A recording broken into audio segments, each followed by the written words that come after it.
For your benefit, I'm Dave Alden. I am the chair of Petaluma Urban Chat. For the ones who are truly newbies, we have been in business for about 12 years now, doing a lot of different kinds of meetings regarding urban planning. Our mission statement is housing for all, non-car transportation, climate action, sustainable municipal finances. Those are our 4 pillars. That's what we try to work within. One of our committees is Know Before You Grow, which is what you're at this evening, which is intended to be an educational series of educational forums to get the community up to speed on things that will influence their lives that are tied to good urban planning. And reuse of downtown buildings could not be any more aligned with that goal. So it's great to have you all here this evening. I want to talk a little about upcoming events. Again, once we get you here once, we're trying to pull you back. We do a monthly lunch. It'll be tomorrow at Aqua's Cafe at noon. Conversation is rarely scripted. It goes wherever it wants to go. Continue conversations from this evening, talk about the general plan, whatever else may come up. Usually a group of 6, 8, 10 people, and always good conversations. You're very welcome to join us. The next Know Before You Grow will be 3 weeks from tonight. It's August 14th. We don't know where yet, probably here, but not for certain. There is the Mid-Penn Housing is a local, actually regional, affordable housing developer. They're doing the project at 414 Petaluma Boulevard North, next to the La Villa corner of Oak Street. They're also doing a project called Washington Commons on Petaluma Boulevard, on East Washington Street across from the library. That's still bare land, but they're going through the entitlement process. The project manager will be talking to us about where that project is going, what it's going to be. It's an interesting project in that it has really very little parking, not zero, but smaller than people normally expect, to the point that some of the council members wouldn't support the project. So it'll be a good conversation about how little parking can we get away with, but they made the decision, rather than parking, we'd rather have more housing. Hard to argue with that. So that will be the topic 3 weeks from now. 2 weeks after that, as all of you know, presumably all of you know, Petaluma Transit went fare free as of the 1st of July. That raised a lot of questions, which is, how can you keep running the buses without collecting fares? The answer is fares were always a very small part of what kept buses running. The city can just reimburse Petaluma Transit for the loss of fares and everything goes on. But given these uncertain times, the question of how transit is funded has become a key question to a lot of folks. We're going to have the head of Santa Rosa City Bus, Rachel Lead, who lives here in Petaluma, come and talk to us about transit funding in California, and then have the Petaluma Transit Manager, Jared Hall, join us for Q&A afterwards. One more little update regarding Urban Chat. After 12 years, we're getting real. We were approved 3 weeks ago as a 501c3. We could have gotten there earlier. We didn't see a need, but we're doing so many things. It was just getting awkward not to have that designation. Our treasurer, who I would love to applaud, but he's hiking Yosemite this week, took the lead on it. We got the IRS approval just I think the day after the 4th of July. So what that means, though, is we have a lot of big goals and not enough people helping. Anybody who wants to lend a hand, come talk to me afterwards. Boy, can we use more people. With all of that, and I apologize for taking too much of your time, it's even on my note here, and I failed to say it. Thank you. I apologize to Catherine for that. One other thing that's popped onto our radar this week in a very fun way, Catherine Reinhardt, who many of you know, longtime Sonoma County librarian and very much the Petaluma historian, put together a great program for August 21st with a couple of architects who have worked a lot on reuse of historic buildings. Good effort by her part, but then she looked around and goes, I don't have an organization. How do I market this thing? So she reached out to us saying, could you make this an Urban Chat event? And, hey, somebody wants to hand us a pre-made event that aligns with our goals. Heck yes, we can do that. So you will begin getting emails on this shortly. August 21st, that one will be at the Crooked Goat, which is a great place to be. I'm seeing thumbs up in the crowd. So join us for that one also. And Catherine, thank you for bringing that to us. Now, on to this evening's main event. Daniel Castor is the lead architect, Castor Architecture in San Rafael. He has recently taken a lease on the, what we all still call the Seed Bank Building, corner of Petaluma Boulevard North and East Washington. He's doing some really cool things with it. And I really should be prepared to say more things about Daniel, but I'm sure he can cover for my laps. Daniel, the mic is yours.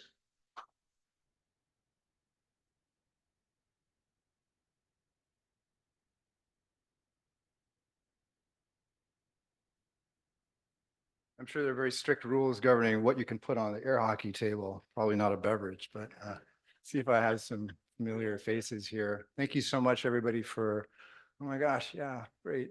So, hi. Thank you so much for taking time out of your day to come share some time with us. My family's here too, so this is really a family endeavor.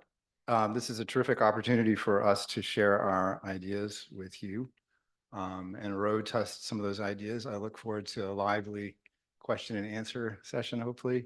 That can only happen if I stop talking eventually, so I will do my best. Of course, it takes more time to prepare a talk that is shorter, as you may know.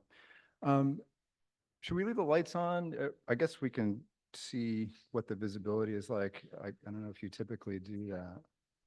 Just want to make sure that, yeah, okay, that's probably just fine.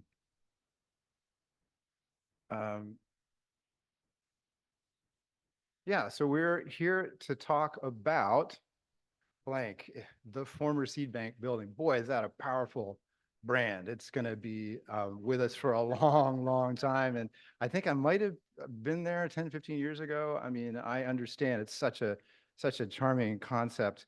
You know, the bank is originally the Sonoma County National Bank.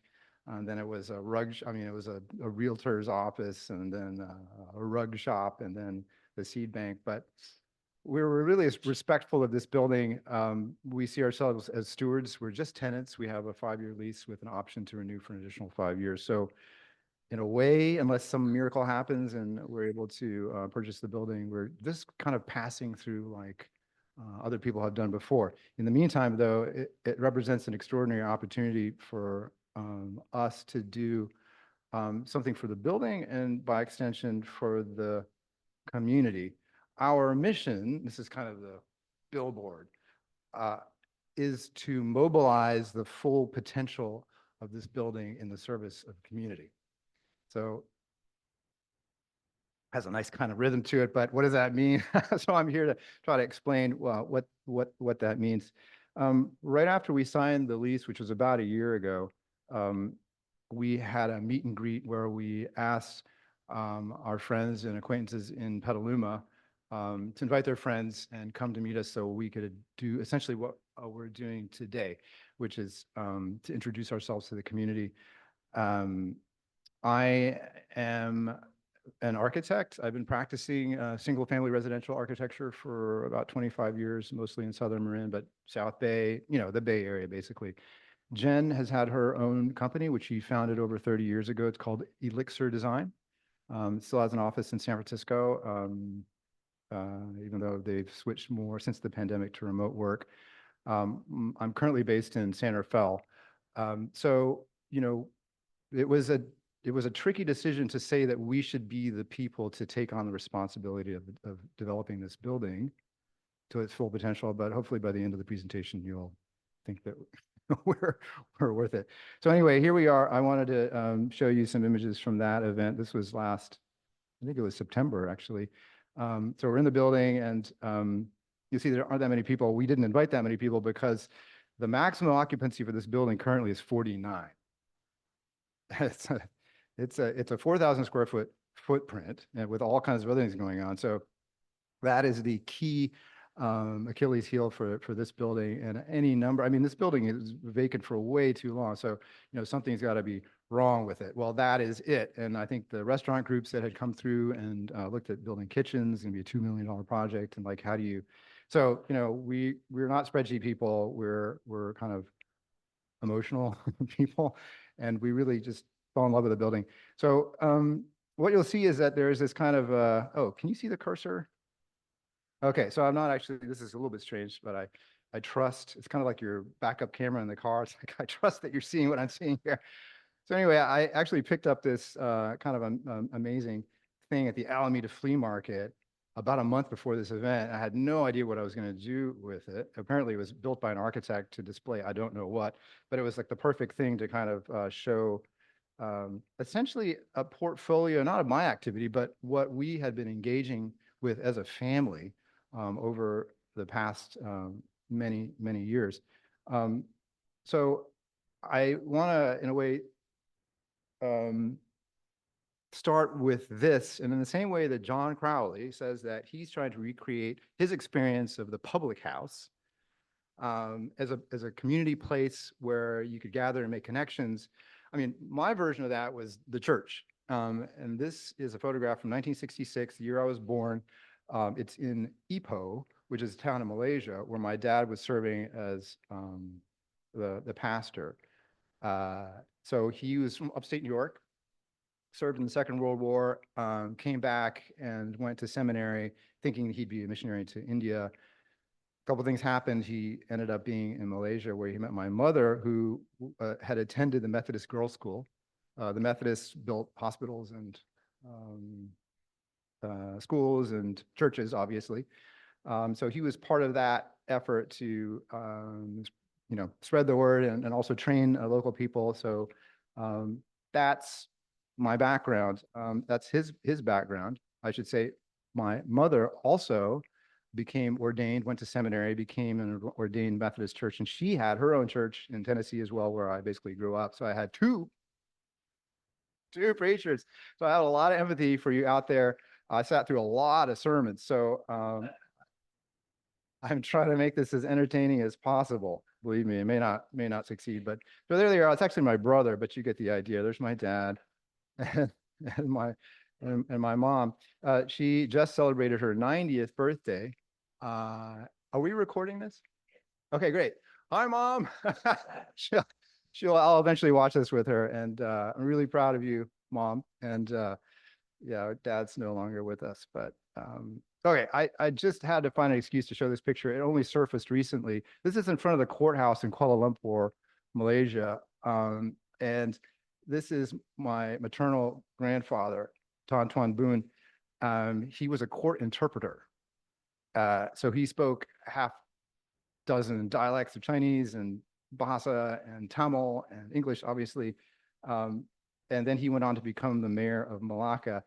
And so my mom always wanted to be a preacher, but there's also political, it's a nightmare. So anyway, I feel like there's something in the bloodline about connecting. And I thought it might skip me and my generation, but I'm not out of the woods yet. So here's my mom, a recent picture. And the picture is actually from a newsletter she sent me on my birthday a couple of years ago in 1966. There's the announcement of my birth. So let's fast forward. I am an architect. I always loved to draw. And this is me in graduate school. And I'm actually working on this is an urban cemetery. It's a vertical cemetery. It's a columbarium in downtown Boston. So go figure. I just remembered that picture, but this is me kind of starting out as a young architect. When I was still a graduate student, I got a Fulbright to go on my European vacation for a year that turned into 2.5 years to study this building. I'm showing you just to give you a sense of my kind of visual interests. The building I studied was built in 1903, downtown Amsterdam. It's actually quite modern for its time.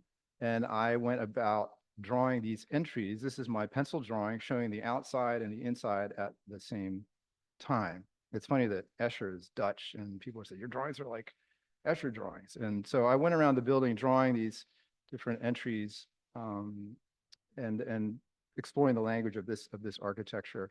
My next stop was in Rome. I was drawing the Bramante Tempietto, which is this tiny building here. It's on the Janiculum. It looks like this. This is the altar inside. My drawings look like this. This is the outside. This is a cutaway section. You can see the altar there. There's a crypt below.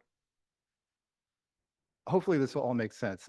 I'm sort of I'm sort of nervous here because you didn't come here to see this, but I think in order to understand where we want to go, you have to understand where we're coming from. And this is where we're coming from. So this is a drawing of the space drawn as a solid, like a negative. This is the long section with the solid in it. I call it the avocado. And here you can see the kind of the space pressing up against the glass. These drawings. And then this is what I call the jellyfish drawing. So here you can see what I'm trying to show, which is that the altar is hollow. There's a stair down to the crypt, and the light in the back of the empty altar is lighting the sacred crypt. So pretty amazing. So then fast forward to Mill Valley. I met Jen in, I guess it was 1999. She had already lived in Mill Valley since 1995. And then Nell happened. It's our oldest daughter. She's taking a family photo on the timer, and that's her photograph. And there's Gwen, who's here now. She's 20 years old. Thanks guys for coming. And here she's older here. This is basically the house that they grew up in. It's in Mill Valley. There's the view of Tam, our home in the woods. Very different climate out here, and I have to say that I really love it. It's a different adjustment to just the landscape. California is an amazing place. Anyway, we were deep in the woods. This was a north-facing slope with a dozen redwoods on it, so dark in the winter. Very different here. So I'm an architect. I'm just going to blow through these. These are just things that I like, projects that we've done. This is in Mill Valley. This is interiors, blah, blah, blah. This is what I do for a living. So I just, this is kind of the engine of what allows us to, I mean, my wife has a successful business and we're definitely in it together, but I had told her that I was going to, anyway, this is our friend Don Anderson, who's, oh, I wanted to show you. Yeah. So this is I love this project. I only want to show you this one part. This is the entry. And I had this idea to do these kind of scalloped edges. These are huge pieces of cedar, very, very beautiful pieces of wood. And the contractor said, we can't find anybody to do what you want to do. And I talked to my friend Don, who's a former math prodigy, and he just said, oh yeah, Japanese hand saws. What? And he did that. I never get tired of looking at that. It's like cedar sashimi. Really beautiful. So that's, and we talked to the owners and I don't want to paint it. We want to stain it. We don't even want to seal it. It's just going to go gray, and I'll come back in 100 years and see how it looks. This is a drawing style has changed. This is for the Planning Commission in Mill Valley. We're trying to be friendly. So this is kind of an interesting thing. I call this breezeway house.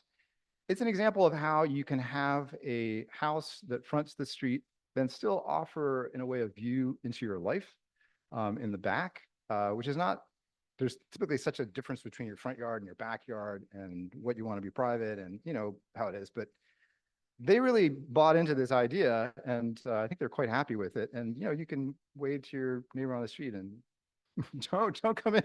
I don't know how it works in reality, but the idea is nice anyway. And this is what it's like on the inside the courtyard. And they did a terrific job with interiors. This is just a kitchen remodel on Belvedere. I won't bore you with the details, but it's just terrific owners. And this is actually sort of closer. This is just a couple blocks from downtown Sonoma, even though it looks like it's out in the countryside. Huge cathedral ceiling in the kitchen. One more. This is in St. Helena, all the way north up by the Calistoga border. Still got that traditional silhouette, but obviously much more modern, much more minimal. The barn doors have open slats so that at a certain time of day, the sun comes in. So anyway, those are a few of my favorite things in the world of architecture. Sometimes architecture doesn't work. I'm hoping that, I mean, we've had a pretty stable run here for the past 10 years, but I really got slapped by the Great Recession. Anybody remember that? I made this drawing in the middle of that. The box wasn't half full or half empty. It was completely empty. It was just a brutal time. So I had to do something to not go crazy. So I decided to do a children's book called Dream House. This is the first image. It's called Moving Day. So the kids move in and they've got all this junk to play with. So they make the cardboard castle and they start exploring the house up in the attic. What's that door lead to? Whoops, something interesting going on. There's what's now called the primary closet. There's I just want to, I think she's my favorite. I think that one there, but they're all pretty good. So they dress up and go to have dinner. I think that all the pets, of course, the Captain Hook's feeding the dog and the kids over here are feeding the cat. And there's the gelato stand here. So can you see where I'm going with all this? You can, it's all, ooh, let's have some fun. So this is Tubby time. This is a bedtime night story. I call this bunk bed opera house. So each kid has their own bunk bed. And of course, there's the kindly grandmother reading the story. A lot of kids to feed. So this is the walk-in dishwasher. Flying sofa, why not? And the kids, are they asleep? Did they dream that? Okay, so I saved, this picture happens in the middle of the story, but I'm saving it for last because everybody loves a parade. This is in 2008. Jen would wake up early in the morning. She would drive down to downtown Mill Valley and put out these plastic chairs to reserve the best spot to watch the parade. So a noisy fire truck, but very, very exciting, obviously. We were just getting involved in the local Waldorf-inspired school called Greenwood School. It always felt like it was on the verge of going out of business. So it was all hands on deck. Jen was part of the leadership committee. And I mean, you know this. And she said, you know, we, as part of the outreach, we should have more of a presence in the Memorial Day parade in a way that embodies our values. And I think that Danny, 9 to 5, I'm Daniel, by the way, but you can call me Danny. They used to call me the architect formerly known as Danny. She said, you know, so I said, wow, I don't have time to do that, but I did have time to do it. And I came with the first idea, which was to do these banners to have the middle school bluegrass band play, and I got to actually build some stuff, which was a revelation to me because architects make drawings. They don't actually make anything. So somebody else gets to have all the fun. So here's Nell learning how to use a ratchet. So that was pretty exciting. We built this frame out of fallen redwood trees, and here's our parade effort. And then here's the middle school bluegrass band playing. It was so much fun. And then There was a big smile. that's Nell. She's in the kid wheel. And then we have another big wheel behind it. I just want you to see it rolling in the background. Grown-up wheel. But the funny thing is all the families with little kids, they didn't come to the parade that year. They were afraid, understandably. Okay, so we did this. There was some pushback about the messaging that year, a little too frivolous. The veterans groups were saying it's Memorial Day. So this is Silver Star, and we actually carried this on its back like a fallen soldier. And there are a couple of opportunities when somebody would spot a veteran in uniform, and we would raise the star as a salute. And that was electrifying. It was one of just the best moments in the 10 years that we spent doing parades. And that was a lesson that, I don't know, that you can really have such an impact, you know, as an architect, especially as one doing single family residential, the audience is very small. I love helping people and improving their quality of life, but you know, when you're doing something that's community oriented, you feel like you have so much more, you know, fill in the blank, whatever you want to say. So here I'm getting more explicitly geometrical. This is a 20-pointed star. It's called the stellated dodecahedron, and each of the points represented a veteran. So here's Nell and her friend Izzy painting the names of the 20 veterans and where they served up here, their name, which branch of the military they served in, and then their dates. And so this is what it looked like marching. And here you can see the names there being carried. We switched the rainbow banners for the red, white, and blue. Now they're separated, and it was a windy day, and it was really so much fun. William R. Reed, Richard Strider, Earl Drake, Ronald Miles, John Shannon, Jeffrey Jerker, Charles. So anyway, this was in 2017. There was a lot of controversy, a lot of opinions floating around about the flag. And I wanted to address that somehow. So the idea was kind of a hybrid between the maypole celebration with the ribbons and the flag. So here's Gwenny and Jen painting our own silk flag. And we would carry a banner in front of it with the words, "It takes every color to support the red, white, and blue." So this is the color.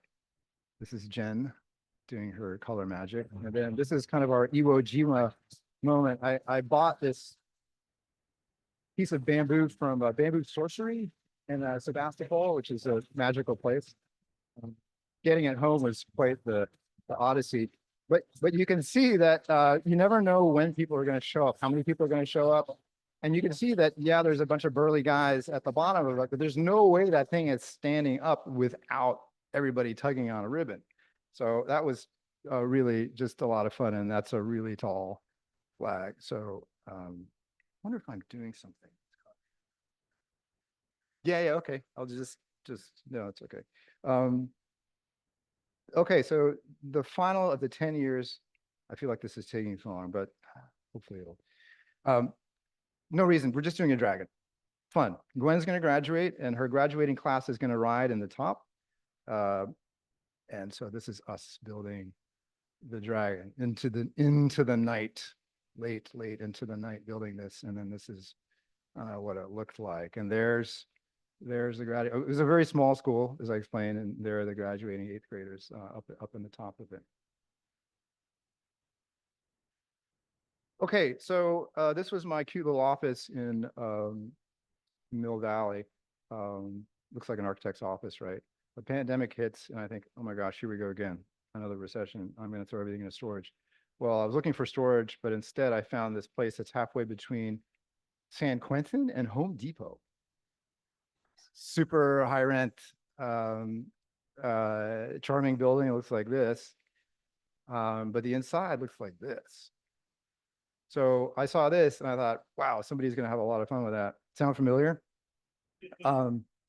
That's way too big. What am I going to do with all that space? So I looked and looked and looked, and everything was just, this was head and shoulders above. And I had the family come and take a look at it. And Jen said, "You're daring yourself, aren't you? All those years whining about sketches, I want to build this and whatever." It's just like, okay, we have the bandwidth. The girls are about to leave to go to school. So this is a pivotal moment when I started making stuff like this, where the mirrors all face one point. If you can find that point, then you are in every mirror. It's essentially 1/20th of a buckyball, an inverted disco ball. So I want to make something like that, but out of these big triangles. We covered the triangles with mirrors, and you can see us assembling that like this here. So it ended up looking like this. I'll take you on a little tour. This is 1-inch thick Baltic birch plywood, incredibly heavy, incredibly stable. I was worried that any bending would affect the would crack the mirrors.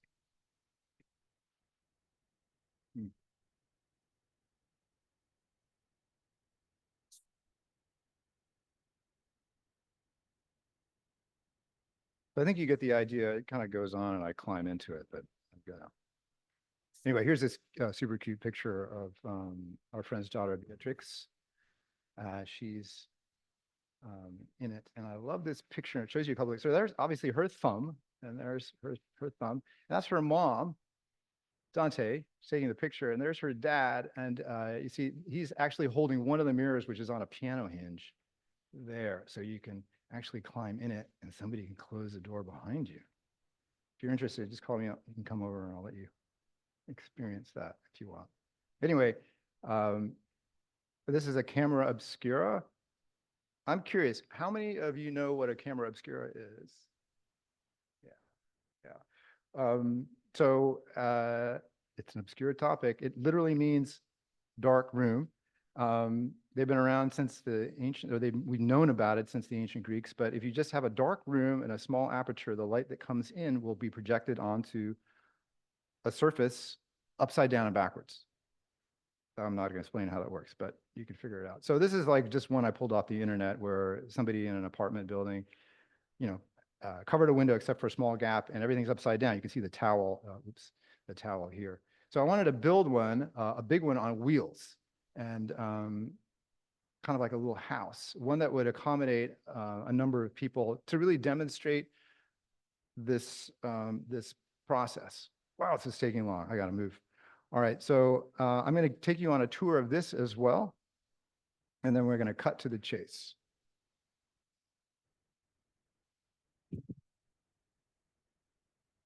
So that's the aperture that the light is coming in. There's kind of a bellows to shape where it's being projected on the opposite wall. It's on wheels because I want to roll it around and choose where to look. Why would you have a camera obscura only looking in one location? There's two black doors with weather stripping around the edges to eliminate all light that comes in. This is the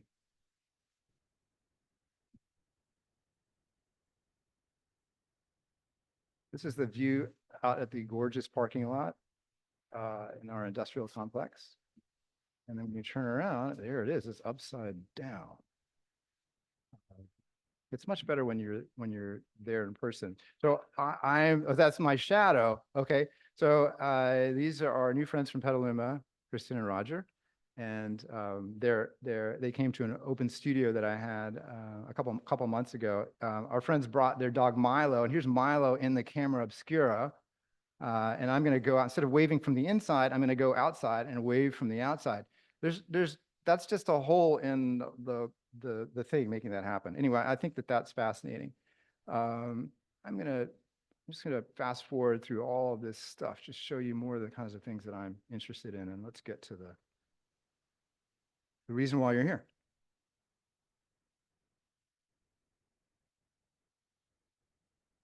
This one's pretty fast. This is the great icosahedodecahedron. It's 12 feet in diameter. I just wanted to know if I could make it really big.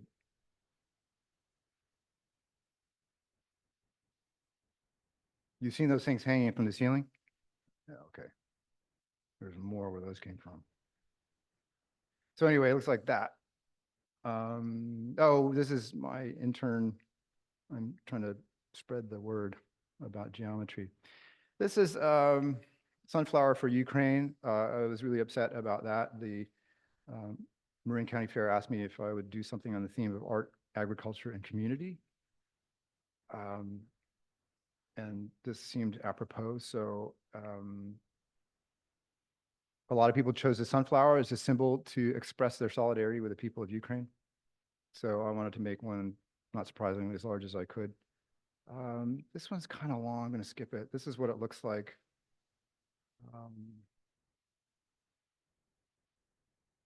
So that was at the fair, and then it went to Sacramento to the Cal Expo, and they still have it.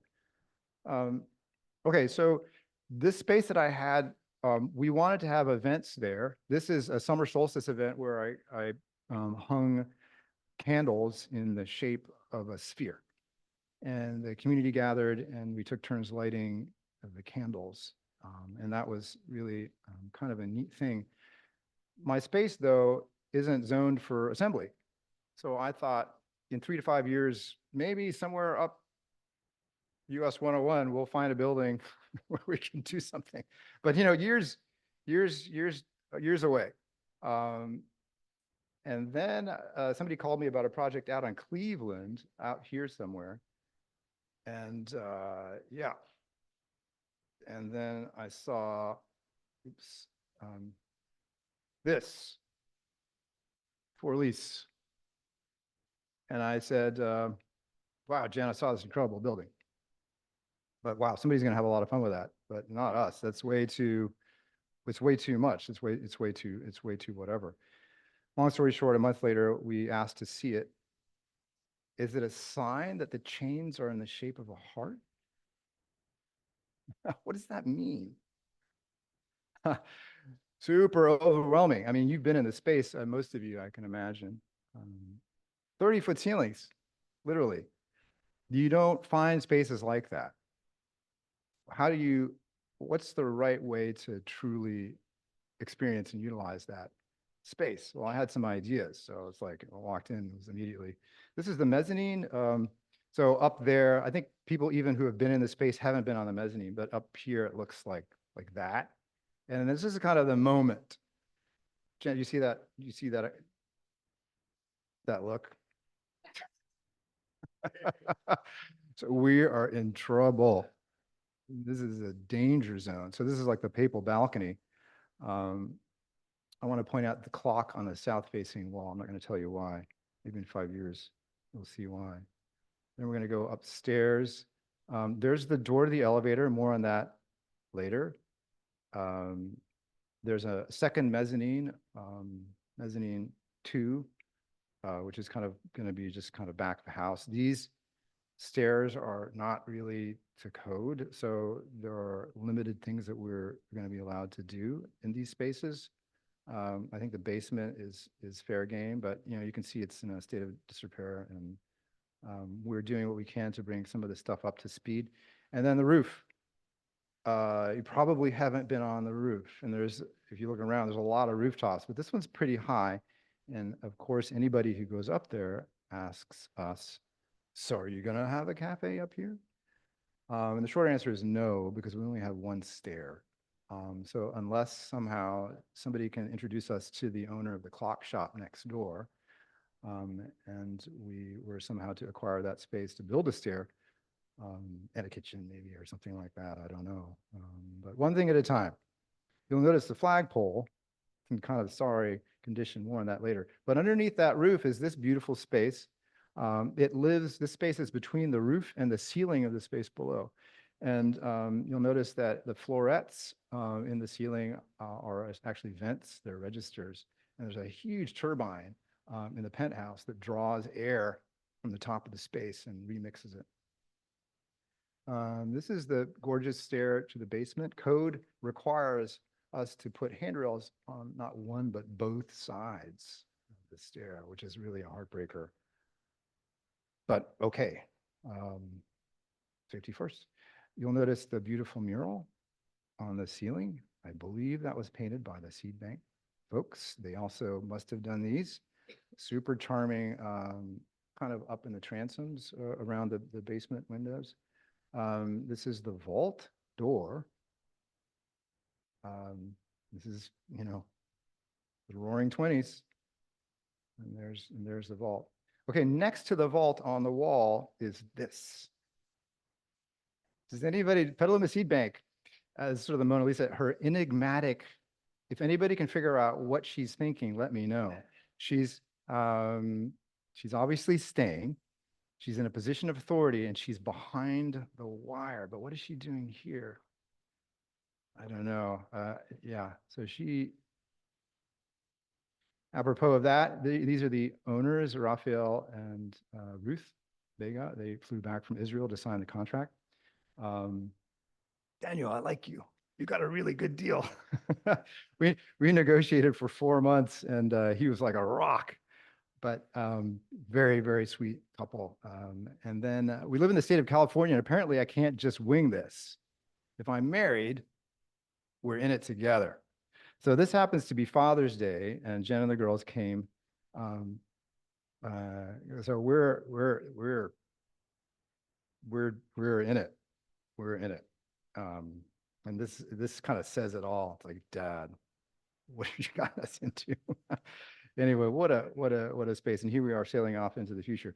So I want to mention Diane Shalaktis. She's been our bookkeeper since 2007.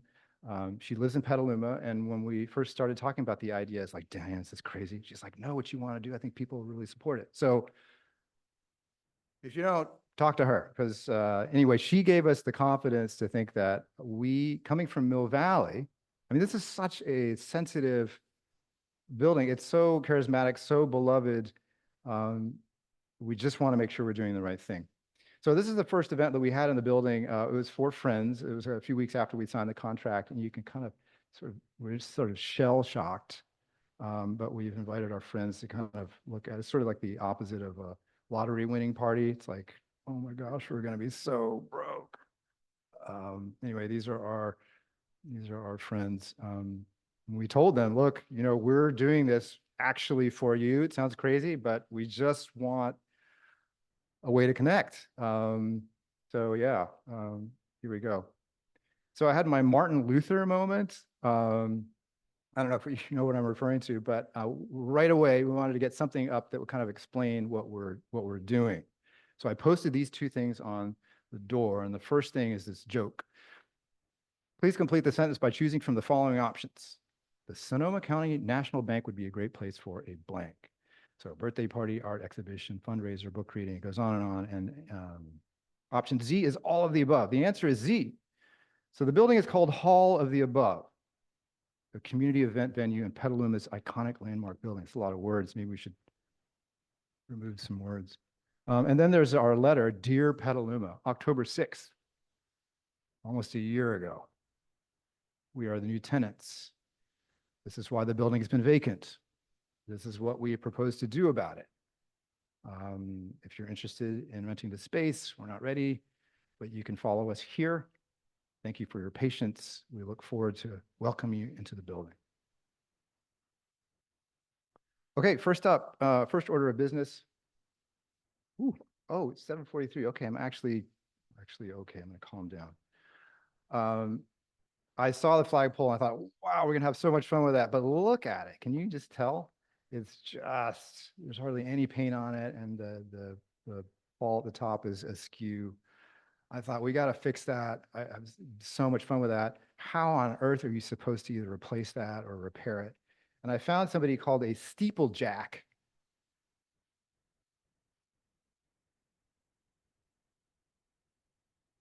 Do you know what a steeplejack is? You can probably guess. Somebody who's stupid enough to climb up on church steeples and fix shingles or whatever. Jim Phelan learned from his father. He said he worked on this flagpole when he was a kid. They changed light bulbs in the baseball stadiums. They fixed the clock at the ferry terminal. He says, it's not like I'm not afraid of heights. I just know how to deal with it. So he was full of stories. There's his son, Kells. They just went up and got a sander and they sanded it and they're just repainting it. He's named after the Book of Kells. Can you believe? Isn't that great? Anyway, super sweet. Just like another, this is a building that just keeps giving. It was such a great connection, and they set it up for 2 flags. Here's Rich Desmond, our contractor extraordinary. The first time we flew a flag was on Flag Day, and then I was like, oh, Juneteenth is like a few days later. So I was able to Amazon a flag that came in time, but that's the Juneteenth flag. Yeah, and what I would like to do, there's 365 days in a year, most years. Like, that's a lot of different flags you could fly. If like, Jen says, you're such a maximalist, just calm, you can't do it all. But imagine it's like, oh, your daughter has a birthday and get a 4x6 piece of silk and she can tie-dye it or do whatever you want. And if you want to fly her flag on her birthday, or if you want to design your own flag for your wedding, I don't know, we'll fly the flag. Jen had this idea. It's like, oh, it's Hall of the Above. We should have a flag that has an arrow pointing up, and whatever flag that we're featuring that day flies above the arrow. She's got so many ideas. She's like, next. And I was like, no, that's so great. I love that idea. She's like, we'll do something better. So anyway, talk to her. So there's our first pairing. Just a matter of timing. Okay, next order of business is this charming elevator. I love everything about it. The way it looks, the way it sounds, the way it smells. It is an original 1925 Otis elevator that has a lot of personality. So this is a September Sunday morning when I spent 2 hours in the elevator because it overshot floor by 18 inches. And I called my family, they're like, Dad, are you okay? Because I have a history of claustrophobia. Anyway, Diane came and took the pins off the hinges and released me. Anyway, so this is our, I'm not going to blame Rob Cotton. But he's our elevator whisperer, and this is the beast. This is what it looks like. It is the real thing. I mean, I want to look, just look at this thing. I'm not sure I want them to make them like they used to, but sure does look great. Okay, speaking of history, this is Connie Williams, who's a library historian at the Sonoma County Library. I think I got that right. Tiffany Robb at the planning department said, you need to talk to Connie. So I did, and boy, I'm glad that I did. She unearthed this article. Get this. This is an article marking the opening of the building, describing who spoke, who gave the flowers, what were in the flowers, all kinds of stuff. So we have a date, April 25th, 1926. And I find this very humorous because in the entablature, it says 1925. But anybody who knows anything about architecture and construction knows that schedules aren't always. So they overshot. But the great thing is that we now have the date of the centennial.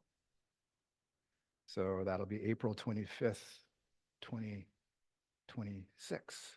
So we have time to plan. We'll do a straight up shindig. In the meantime, Connie then introduces me to Catherine Reinhardt, local historian extraordinaire. And her husband, Bill, they came to look at the building. I was like, Catherine, can you help me find some pictures? She said, yeah, I can do that. So she found a number of archival photographs at the Petaluma Museum and also at the library. This is a construction photo.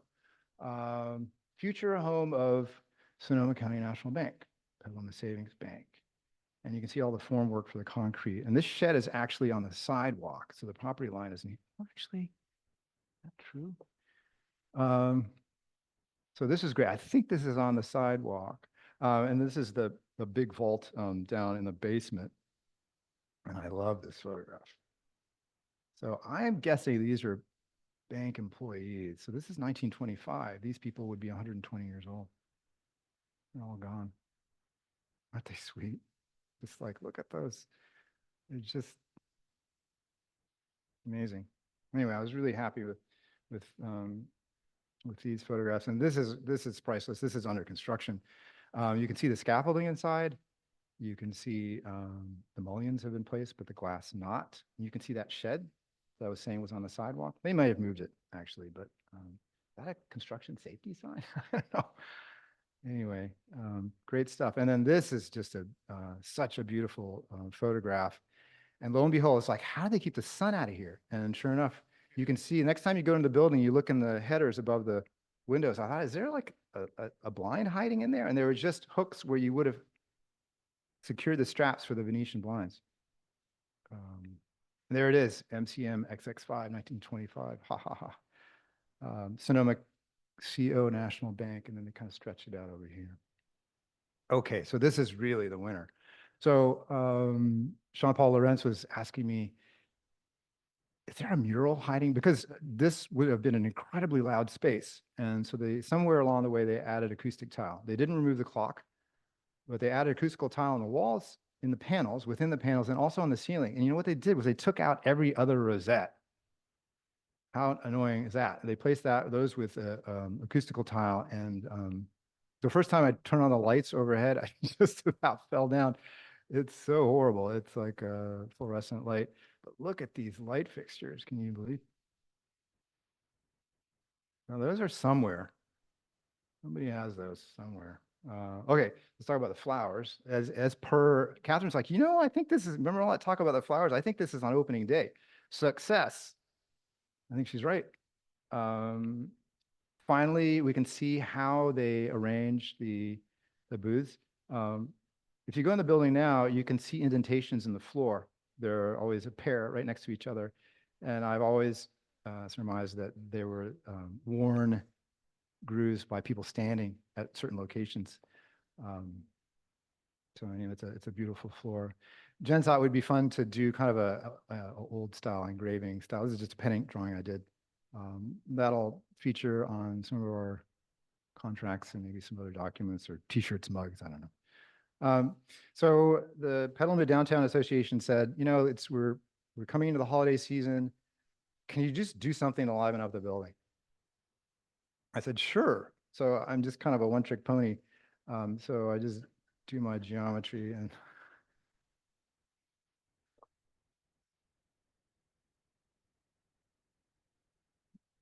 no, it's fine. It's fine. I was looking for it. Yeah, that's fine.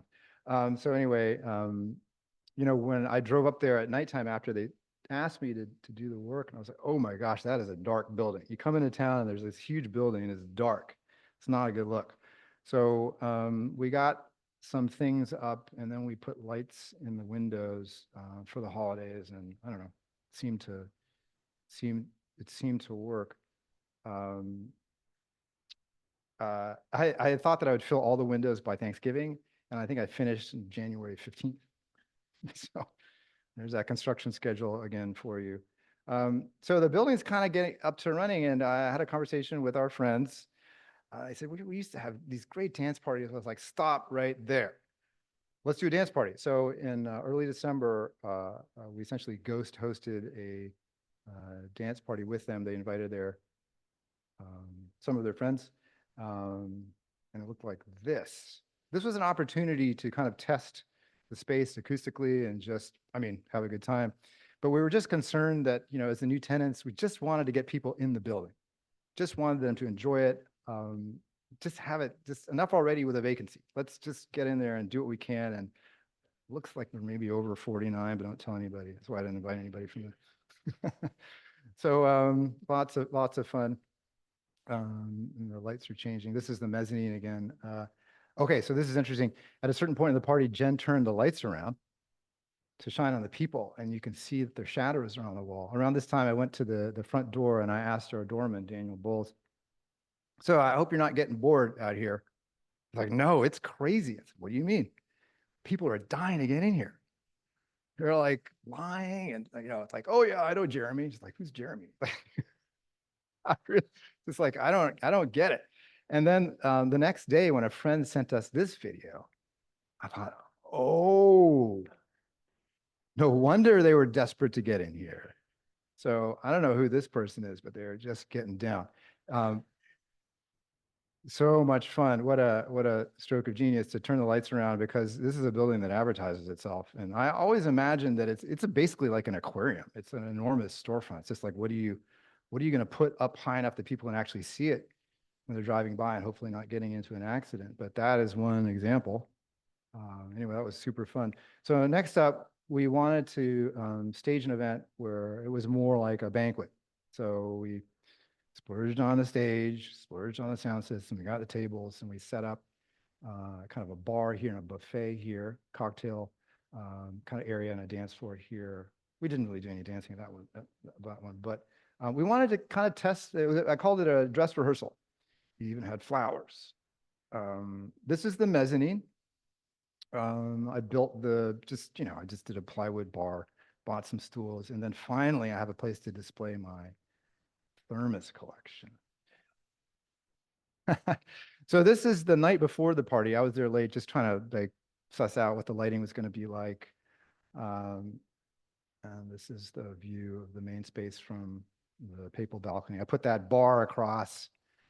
We've got a better solution. We're going to put a piece of glass there. A professional will do it, not me. So this was like I said, a dress rehearsal. We had a guest list alphabetized. We had a doorman checking people in, and we put up curtains to kind of close down the entrance so people can look in and have it feel more dramatic. It was early February, so we had the red lights going for Valentine's Day. This is Fet's. She grew up with our kids. She's a dear family friend. She concocted some specialty cocktails. What a great thermos collection. Hello, my name is Ninth Stellation of the Icosahedron. So even the signage was ready for prime time. Okay, so what's super interesting about this photograph, I'm doing my little intro. I went through and I counted all the people, and I counted 120. And the space absolutely swallows us. It is just, it's just an extraordinary space. The tables are really well spaced out. They're wider than they need to be. I think this was seating for like 85. But this is with a 12-foot by 8-foot stage. You can see we've got the kind of buffet set up in the back. I'm still talking back there. So this is the buffet. This is the bar.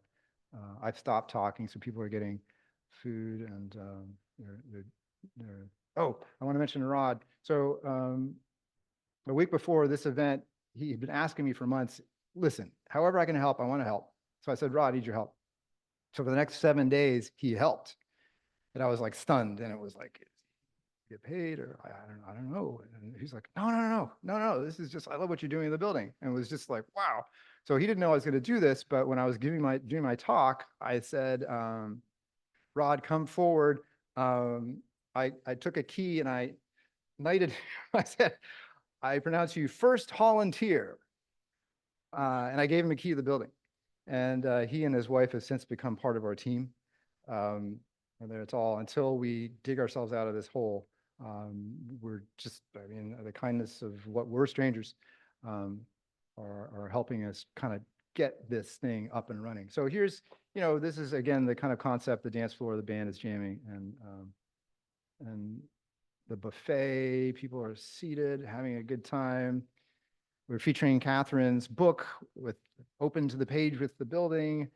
This is somebody's artsy photograph of the band playing. And then I want you, can we have the sound up actually for this one? So I want you to hear what the space, I'm not saying it sounds perfect, but this gives you a.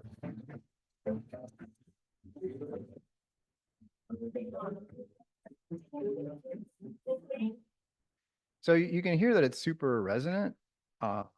And if it was a rock and roll band, you'd be running for the exits. So I ran into somebody at this party who said, I've been looking at this building for years. I'm a sound engineer and I want to tune this space. He didn't give me his name. So I'm like, what? Rewind. So maybe he's a friend of yours, John and Diane, I don't know. Anyway, hopefully he'll turn up again. I mean, we know a lot of musicians, they have opinions about how to do stuff, but we're just trying to open the building, but that is for sure something that we're going to work on because this is a natural place for musical events. Okay, so, oh, wow. Okay, so now I'm sorry, I've just taken way too long. Butter and egg days. Well, all right, let's do an egg. So this is kind of a long video, but there's Rod and Diane actually helping. So this is kind of our egg assembly area with our canine helpers as well. I'm not going to show a little video. We covered it in metal foil, and we put it in the back of Rod's amazing 54 Chevy. So we like parades, and when Jen and I saw that you guys had like a really good one, it kind of sealed the deal for Jen because we were still like hemming and hawing. We were 2 months into the negotiation process, and then this happened in April. We were like, wow. Oh, it's too bad we don't have the sound for this. Anyway, whoever this announcer was. Community event venue. I love this guy. Called Hall of the Above. What a voice. This geotastic egg is And he, I really wrote the blurb and he just. September. Oh yeah, he says September. That's wrong. This is all right. Oh, yeah, that's our inaugural parade team. Meanwhile, construction is going on. I'm going to zoom through all this stuff. It's just brutal, incredibly dirty. We're taking out the back wall, removing the windows. We're going to cut a hole back here. Look at this concrete saw. I didn't know how they did this. They bolt this track onto the wall, and then they have this saw that just cuts a hole in it, and they knock this out. And so we have enough space now for the emergency exit and the 8-foot wide service door through which you can put large cardboard objects. This is the ramp because the alleyway is at a different elevation. This is just the whole back of the building. It's just a train wreck. I'm an architect. I take a lot of pride in problem solving, and this was really, really tough. This is the basement. Apologize for the sign. We actually were going to remove it. There's a hole behind it. It's probably the original drop box. I promise you we will replace that with something that's a bit more. Just quickly, this is what the back of the building looks like. Here's the ramp, emergency exit, 2 new bathrooms here, 2 more downstairs. These are just seating layouts. We can get up to 150, 160 with plated service. I didn't think we'd get anywhere close to that, but, you know, you give up certain things. If you don't want a stage, then you can have the bride and groom, just a DJ or whatever. Round tables if you want, 120 people, no problem. Here's an arrangement with the stage on the side. Somebody was saying, it's better if the stage is kind of in the middle. So one way to do it.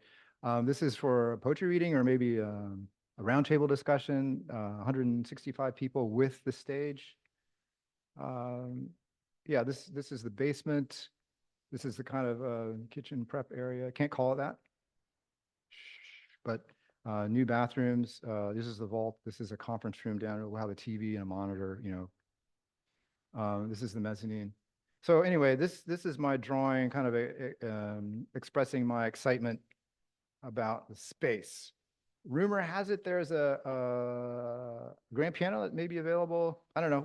We don't necessarily need it, but you know, we could certainly provide a home for it. Here's that conference room downstairs. Here's the vault. Here's the mezzanine up here. This is actually the window. Obviously, you can't see through the walls. Here's the band performing. Here's the bar and the buffet if you need it. Thank you so much for your time.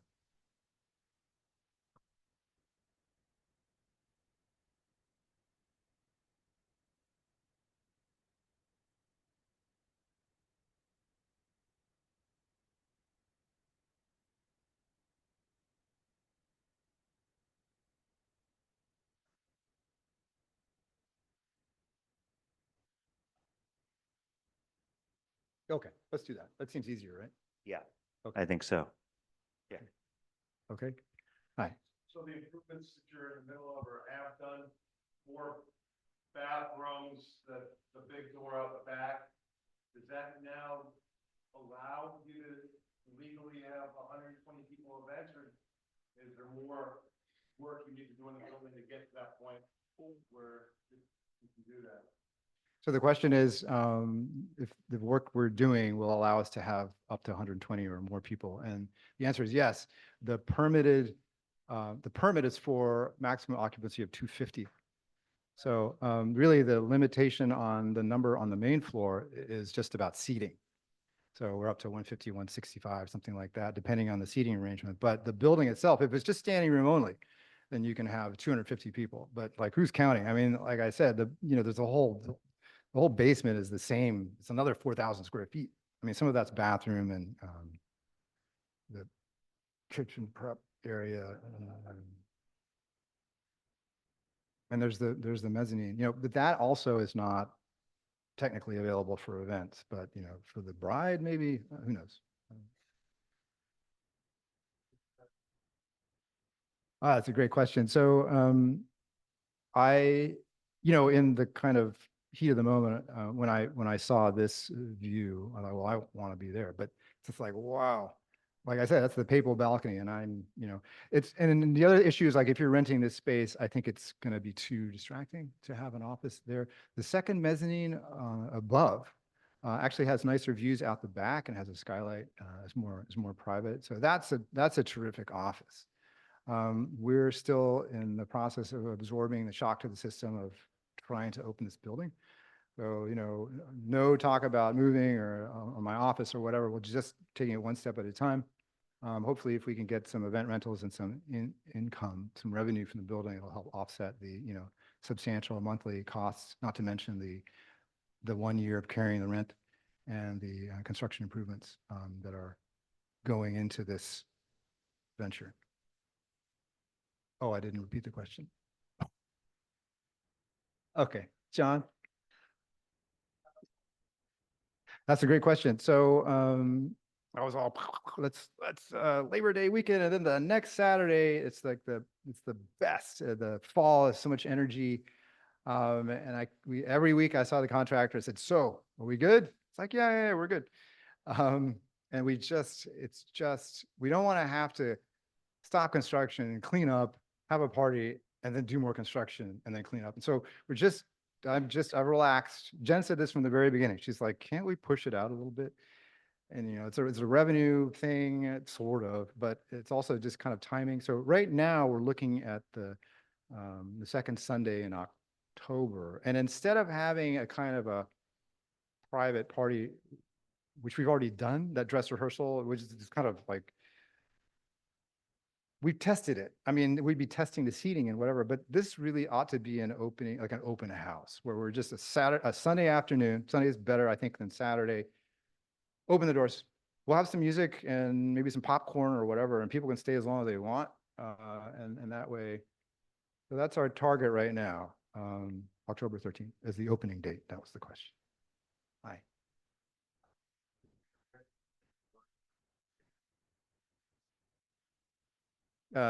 Yes, and yes. The question is, are you crazy? Yeah. Yeah. Diane, our bookkeeper, said, well, when you do a startup, you're supposed to have like a year's worth of living expenses all right. And we don't have that luxury. So it's a heavy lift. But it's really exciting. I don't want to whine or complain. It's really, really exciting. Anybody else? That was easy. Okay.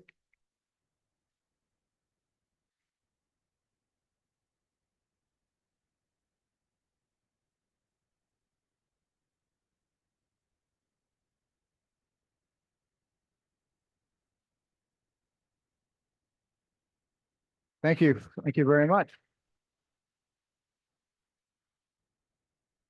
Thanks again. Oh, okay. Yeah.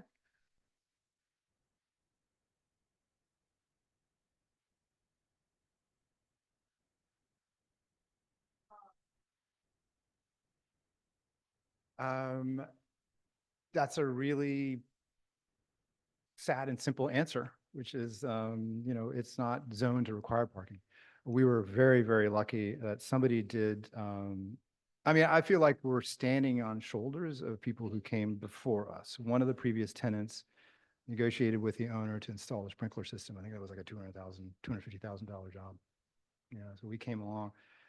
And when I first saw the building, there was a sign that said price reduced, and it was really, really reduced. When we were on our backs thinking about the cost estimates that came in, I reached out to the owner and I said, look, this is crazy. He said, Daniel, I like you. I want you to succeed. It's priced in. I was like, Raphael, I totally agree. It's priced in. Anyway, he threw in 10%. So I'm sorry, I'm digressing. The parking, I've watched other people respond to the same question before, so I'm just parroting them, but there are parking garages. It's an urban downtown area. I will say that we're developing a list of preferred vendors, and one of them is a valet company. So that's a whole magical thing that happens that I don't know anything about, but we're reaching out to a company to kind of assess the situation, and if we can find a remote location or bus people in or whatever. But I think, it's kind of like when you're in a city or in an urban situation like this, for me, like, yeah, I had to walk a couple blocks, or God forbid it's the Antiques Fair or the parade, you're just going to walk. That's just kind of how it is. So anyway. Catherine.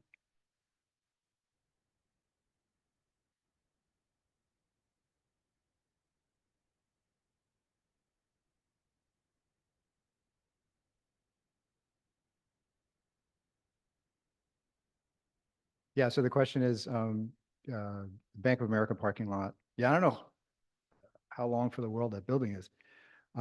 We could reach out to them certainly, and there's that vacant lot 2 doors down on the other side of the clock shop.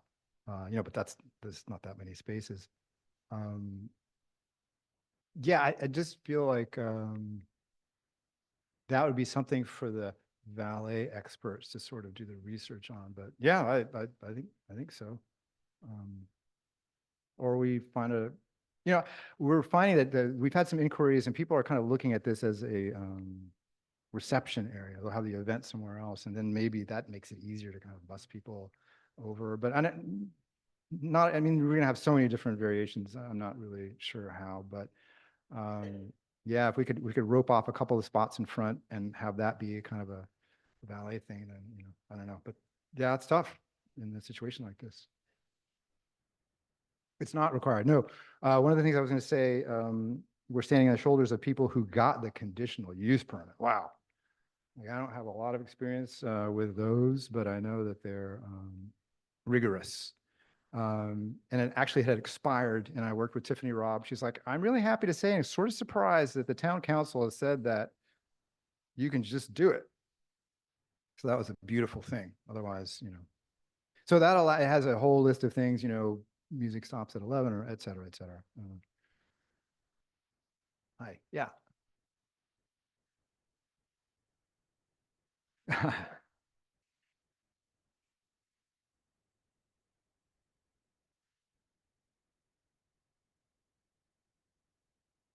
Right, it will not have a kitchen per se. There'll be a prep room, and certainly for caterers who are used to dealing with all kinds of, difficult scenarios. Dishwashing would require like a 500-gallon tank, something, but you should be able to rinse dishes. We are really probing the health department and the public works and the sewer service to see how we get hand washing stations, at least like rinsing dishes. It's just kind of unreasonably sensitive, but I understand. We've got to get permission. We want to. I mean, we're going to try to do it straight up if we can. Anybody else? Yeah.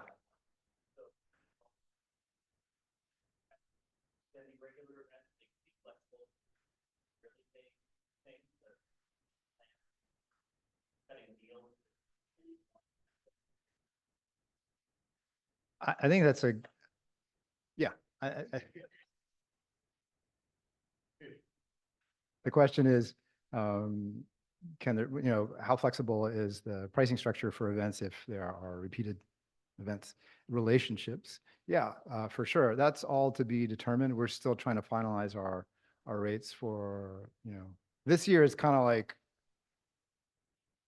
just, no, just trying to make it to the end of the year. And if you want to have an event, then we're probably going to get a deal.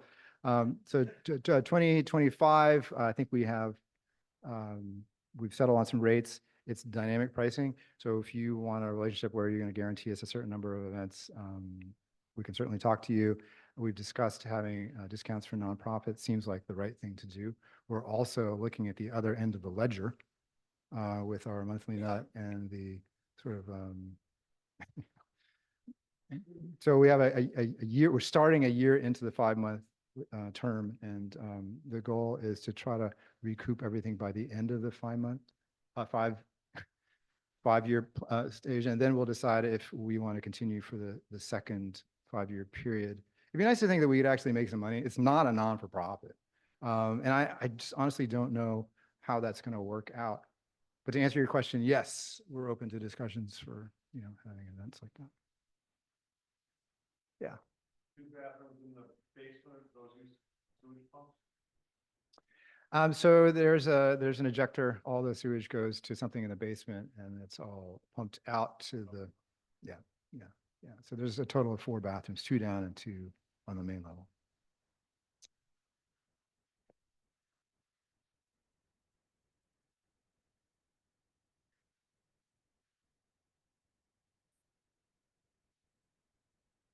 We have not reached out to anybody in that way, but we'd certainly be open to suggestions. And actually, just as a broader comment, we're looking for ideas and feedback, but other opportunities that you see that we don't know about, where we could partner with people and help each other out. Yeah.